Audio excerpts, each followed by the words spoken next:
अस्सलाम वालेकुम, this is Aqsa Mahmood and welcome back to my channel. आज जिस टॉपिक में मैं बात करने वाली हूँ वो है VBA2C यानी कि विजाइनल बर्थ आफ्टर 2 सेक्शंस। पहले तो मैं ये बता दूँ कि क्या ये पॉसिबल है या नहीं। सबसे ज़्यादा क्वेश्चन यही आए थे कि आप हमें ये बताएं कि पॉसिबल है या नहीं। तो बिल्कुल पॉसिबल है। अगर आपके 2 सेक्शंस हो चुके हैं और आप थर्ड ट्राई कर रही हैं नॉर्मल डिलीवरी, तो बिल्कुल हो सकती है आपकी नॉर्मल डिलीवरी। लेकिन अगेन इसमें कुछ कंडीशंस हैं। हर एक वुमेन की नॉर्मल डिलीवरी नहीं हो सकती, लेकिन ओवरऑल देखा जाए अगर वुमेन को किसी भी किस्म की कोई कॉम्प्लिकेशन नहीं है ड्यूरिंग प्रेगनेंसी या उससे पहले जो उसकी डिलीवरीज हुई हैं उसमें कोई एज सच कोई कॉम्प्लिकेशन नहीं थी जिसकी वजह से उसको सी सेक्शन करना पड़ा। अगर ऐसा कुछ नहीं है तो आपकी नॉर्मल डिलीवरी बिल्कुल हो सकती है। आप बिल्कुल डरे नहीं और ट्राई कर सकती हैं, लेकिन सुपरविज़न होनी चाहिए एक अच्छे सपोर्टिव डॉक्टर की। मीन्स के बहुत सारी कंडीशंस हैं। अगर आप ये सब इन सब चीज़ों को कंसीडर करती हैं तो आपकी इंशाल्लाह नॉर्मल डिलीवरी बिल्कुल हो सकती है। अच्छा, VBAC पर तो मैंने काफ़ी सारी वीडियोस बनाई हैं और मैं बिल्कुल रिलैक्स होके बहुत ही कॉन्फिडेंट होके वीडियोस बनाती हूँ और बनाई भी हैं। लेकिन जहाँ पे लोग मुझसे क्वेश्चन करते हैं कि VBA2C पर वीडियो बनाए, तो मैं काफ़ी दिन से इसको डिले कर रही थी और अभी भी मेरे पास क्वेश्चन आ रहे हैं जो मैंने कम्युनिटी पोस्ट में जब आप लोगों से पूछा था कि मैं किस टॉपिक पर वीडियो बनाऊं, तो ये वाले टॉपिक पे भी काफ़ी सारी ख़वातीन ने कहा था कि इस पे बनाएं वीडियो। तो मैं इस टॉपिक पे इसलिए भी वीडियो नहीं बना रही थी या अब तक नहीं बनाई कि ये मेरे एक्सपीरियंस में नहीं है। अभी तक मैंने एक ऑपरेशन मेरा हुआ, उसके बाद मेरी नॉर्मल डिलीवरी हुई, उसके बाद तो मैं उसको अच्छी तरह से एक्सप्लेन कर पाई और मैंने किया, जिसकी वजह से और भी लोगों को फ़ायदा हुआ और उन्होंने भी ट्राई किया और उन्हें भी VBAC उनकी हुई, नॉर्मल डिलीवरी उनकी हुई आफ्टर 1 सेक्शन। लेकिन मेरा 2 सेक्शन नहीं हुए थे और मैं इसलिए एक्सपीरियंस नहीं कर पाई ये चीज़, तो मैं इसको सही से एक्सप्लेन नहीं कर पाऊँगी। लेकिन इतना ज़रूर कहूँगी कि ये बिल्कुल पॉसिबल है और मैंने ऐसी वुमेंस जो है उनसे बात मेरी हुई है। डायरेक्ट बात नहीं हुई। अगर डायरेक्ट बात हो जाती है तो मैं डेफ़िनेटली उनको लेकर आऊँगी इस वीडियो में, इन वीडियोस में, और उनसे फिर आप लोग डायरेक्ट बात कर सकते हैं। और जो ये ख़वातीन जो ये वीडियो देख रही हैं, अगर आप लोगों में से किसी का ऐसा हुआ है कि उनके 2 सेक्शन के बाद नॉर्मल डिलीवरी हुई है, तो वो ज़रूर मुझसे कांटेक्ट करें और अपनी स्टोरी बिल्कुल बिल्कुल शेयर करें, ताकि दूसरी ख़वातीन जो कि तलाश कर रही हैं ऐसी स्टोरी कि उससे इंस्पायर हों और अटेम्प्ट करें, तो अपना सारा एक्सपीरियंस ज़रूर शेयर करें, मुझसे ज़रूर कांटेक्ट करें। अच्छा, अब ये बात तो कंफर्म हो गई कि 2 सेक्शन के बाद भी आपकी नॉर्मल डिलीवरी हो सकती है। अब इसमें वही कंडीशंस आ जाती हैं। अगर आप डायबिटिक पेशेंट नहीं है या आपका बेबी ब्रीच नहीं है, मतलब पोजीशन नॉर्मल है, एमनियोटिक फ्लूइड वगैरह सब कुछ नॉर्मल है, प्लासेंटा प्रीविया नहीं है, नॉर्मल प्लासेंटा है, एंटीरियर पोस्टीरियर, ये सब चीज़ें आपकी बिल्कुल क्लियर है, नॉर्मल है। वेट आपका अंडर वेट नहीं है या ओवर वेट नहीं है आप। इसी तरह बेबी की हार्ट रेट, ये सब कुछ आपका अगर नॉर्मल है तो आपको कोई नहीं रोक सकता नॉर्मल डिलीवरी आपकी होने से। अच्छा, इन चीज़ों के अलावा भी और भी चीज़ें मैटर करती हैं, जैसे कि ये तो बहुत कॉमन हो गया है कि पूरे 9 मंथ्स तक हम डॉक्टर के पास जाते हैं और वो हमारा चेकअप करती हैं और वो कहती हैं कि सब कुछ नॉर्मल है, सब कुछ ठीक है, ब्लड प्रेशर भी नॉर्मल है, बच्चे की हार्ट बीट भी नॉर्मल है, सब कुछ ठीक है। इवन के जो ड्यू डेट होती है उस डेट पर भी आप चेकअप करवाने जाती हैं तो वो बोलते हैं कि हाँ सब कुछ ठीक है, सब कुछ ठीक है, और अब आप एडमिट हो जाएं, आज आपकी ड्यू डेट है। तो होते होते होते वो बिल्कुल आखिर वक्त में अचानक से आते हैं, नमूदार होते हैं डॉक्टर्स, और वो घर वालों को एकदम से हाइपर कर देते हैं कि भाई अब जो है वो हमारे कंट्रोल में नहीं है ये सारी सिचुएशन और हमें एमरजेंसी सी सेक्शन करना पड़ेगा। तो उस पॉइंट पे आके ना, ख़ास तौर पे जो मैं कहूँगी जो शौहर होता है, बीवी को लेके पूरे 9 महीने जाना, उसकी केयर करना, तो उस पे क्या बीतती है और गुज़रती है मैं जान सकती हूँ। क्योंकि मेरे साथ भी जब जब मेरा फ़र्स्ट सी सेक्शन हुआ था बिल्कुल सब कुछ नॉर्मल था। लेकिन खैर मुझे थोड़ा सा आइडिया हो गया था कि 7 मंथ के बाद से मेरी जो बेबी की पोजीशन है वो ब्रीच आ रही थी। तो हमारा थोड़ा थोड़ा माइंड बनता जा रहा था कि शायद ये उसकी तरफ लेके जाएंगे, ऑपरेशन की तरफ। तो लेकिन मैं समझ सकती हूँ कि हमें जब इतनी तकलीफ़ हुई थी, हम एक तरीके से कहना चाहिए कि हम इतने डिस्टर्ब हो गए थे ऑपरेशन की बात सुन के। तो उनका उनका क्या होता होगा हाल दिल का, जो 9 मंथ्स तक इवन के ड्यू डेट तक नॉर्मली उनको बताया जाए और फिर अचानक से सी सेक्शन बोला जाए। तो मैं समझ सकती हूँ।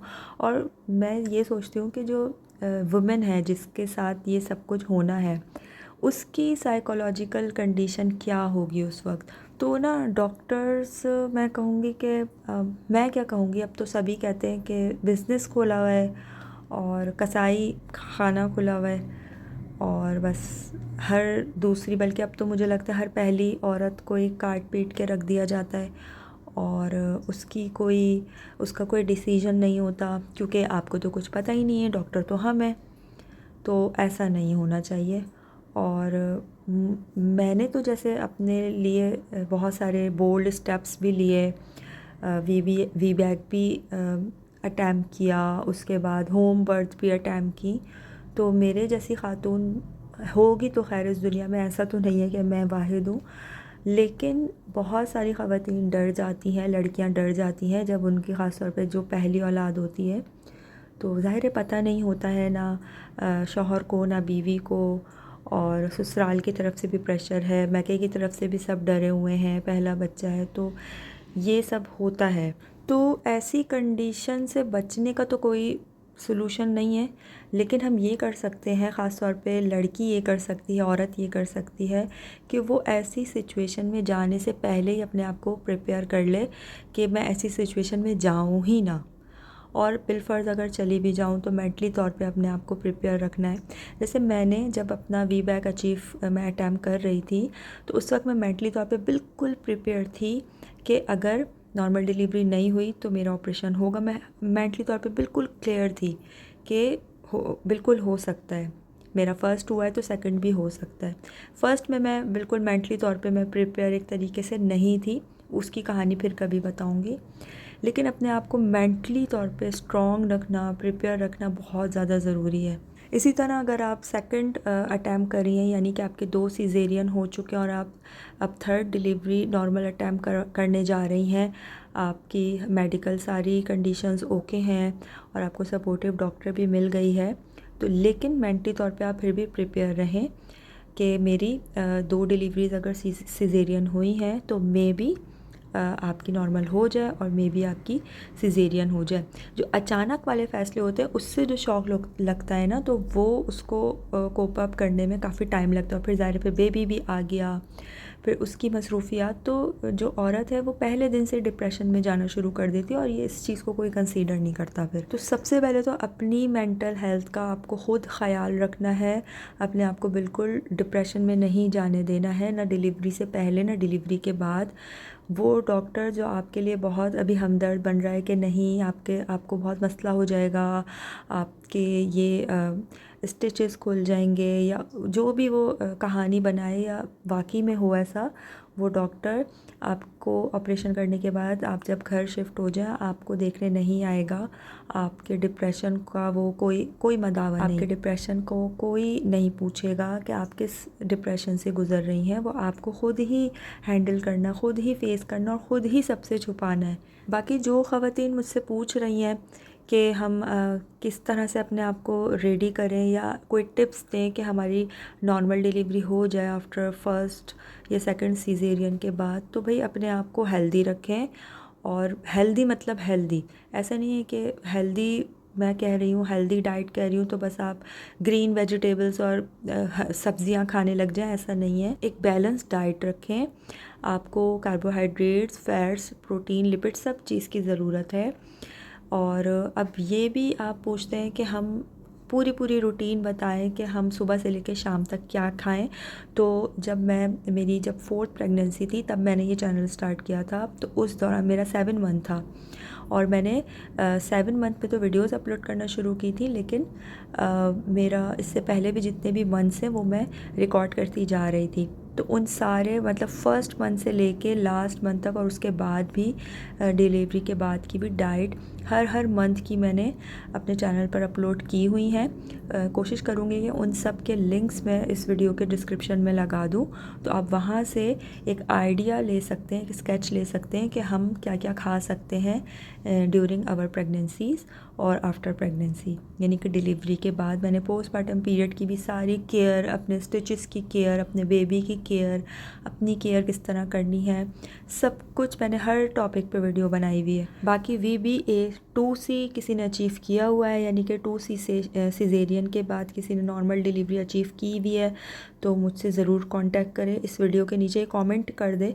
और मैं उसको पिन कर दूँगी, और मुझे इंस्टाग्राम पे या फेसबुक पे या कहीं पे भी बस मुझे मैसेज करें और फिर मुझसे कांटेक्ट करो, अपनी स्टोरी ज़रूर शेयर करें। नेक्स्ट वीडियो किस टॉपिक पे होगी उससे रिलेटेड भी आप अपना फ़ीडबैक मुझे इस वीडियो के कमेंट्स में दे सकती हैं, या चाहे तो आप मुझे मेल भी कर सकती हैं। आपको डिटेल में बात करनी है, कुछ लोग कहते हैं कि हमें आपसे पर्सनली बात करनी है, तो हमें कोई अपना पर्सनल नंबर दें। तो पर्सनल नंबर अगर मैं सबको दे दूँगी तो फिर वो पर्सनल नहीं रहेगा, ये बहुत कॉमन सेंस की बात है। तो आप या तो मुझे इंस्टाग्राम पे फॉलो कर सकते हैं, इंस्टाग्राम पे मैसेज करें, वहाँ तो आपके मैसेज कोई नहीं पड़ेगा ना।